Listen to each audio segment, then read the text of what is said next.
Okay, next up, we are going to install Adobe Premiere Elements 11. Double click on it. You'll notice that there's also a registration key on this. You can consider it an installation code.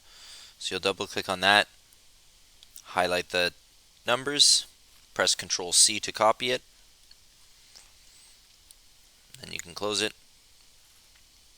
Go back to Adobe Premiere Elements 11 and click Setup. Press Yes. You want to let it make changes. You can change the language preference. There's no English Canada, so the states will have to do. So you'll say Next. You'll accept the agreement.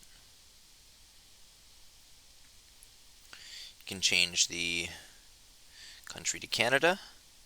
You can put your name if you wish. I have a serial number, and I'm going to press Ctrl V to paste it. I'll press Next. NTSC TV format is what you want, and let it install to program files in Adobe. Next.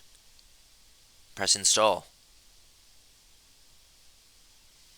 And wait a moment. You're doing well, Premiere Elements 11. We will be patient with you.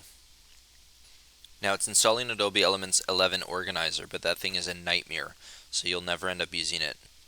I don't know if you can install this without the organizer though, so just let it go. This one takes a while.